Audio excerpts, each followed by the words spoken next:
hashCode and equals. So let's use this Apple class again, and we have color and a type and constructor, getter, setters. All right, so and then we have a test method, test class, and here we're gonna create a map using this Apple class as the key, and we're gonna just use some random string as the value as a test. We call it a map. Okay, we'll just create a hash map like this. Okay, and import.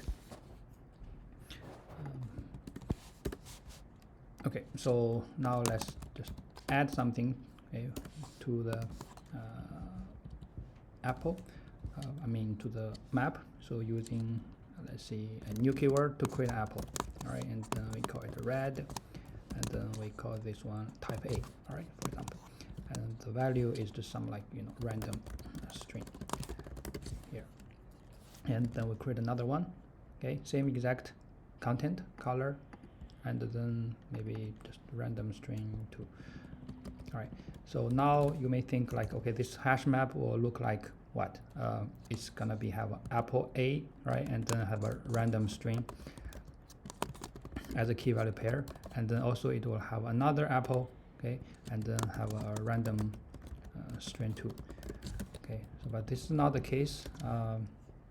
This is the case now inside the hash map, but because we didn't override hashCode and equals, so the hash map will treat those two objects as different keys.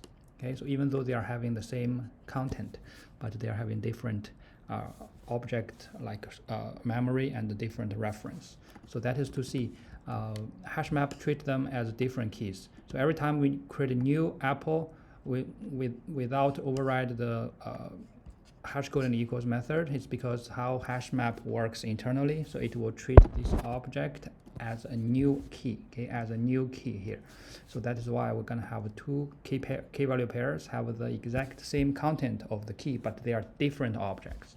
Okay, saying that if we use a map.get, okay, so if we get this Apple out using the same exact content, okay, so the same theory, what's gonna happen is this will use this hash map will use this same new Apple object with the exact same content, but they are different keys. Okay, so this will get you nothing. Okay, so this will return null. So we can just try it by using system out print line. If we run it, okay, and they see it will print out null. Okay, so but what if like this? If we create Apple outside of this Apple, a map.put method, so we can just put a and the new Apple and red and then type A. All right, and here, and then we use this one, get A. Okay, this is the same thing, right? This will get null again because we still didn't replace those two keys here. But if we replace this one, okay, we replace this one. Let's just replace one at a time. Okay, so in this case, then you will get the random string. All right, so if I print out the size, okay, of this map now, okay, size dot out. Okay, so now we have a one key, two keys. Okay, so then it will have actually this kind of layout. It still has two elements, two key value pairs inside this map. So if I replace this one to A, now we have only one key, right? So this A is the only object exists in the memory, so we use it as a key, use it as a key again, use it as a key to get it out. So basically the second one will override the first one, so we get the second random string. But this is not what we want, right? Usually you cannot just always pass the same exact object here and there using the reference. Sometimes you want to do like, I still need to treat the same content objects as the same key, okay, like this. Okay, so this A, we use it as the key to save values to the hash map. But when I get it out, I want to use a different object, but the hash map should treat them as the same key because they're having the same red color and the type A, right? So in this case, we need to override the hashCode and equals method. That's the tradition and the convention. So we have to do this, okay, equals and hashCode. we can choose either way, like default, intelligent default, or this Java object equals is everything is done by IntelliJ automatically. So we can just simply click and then create. So it will create this kind of complicated hashCode and equals method.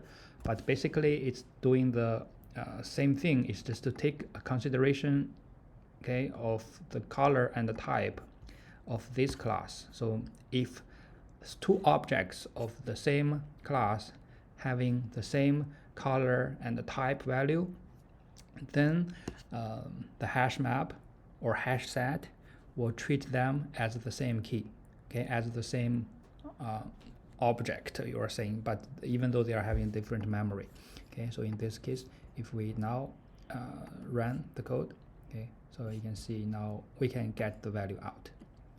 Okay, so this is we don't have to always consider all the fields. Let's see if I just want to think like, okay, if two objects, they are having the same color, we treat them as the same object, okay, same key. So then we can just choose color. We just only consider the color field. And you can see now the auto-generated one only have this color as the field. Okay, so the type is gone. Okay, so this could be customized. Either you can manually write it or you can use generated one, depends on the code. But in this case, now here, okay, so we use this red A and we can get the value out. Also, if we use a red type B, we still can get it out. It's because we don't consider type as the criteria. Okay, so that means you use red apple as the key, then I use red apple as the key to get it out. So the hash map will treat them as the same keys, okay, regardless the type. Okay, that's it.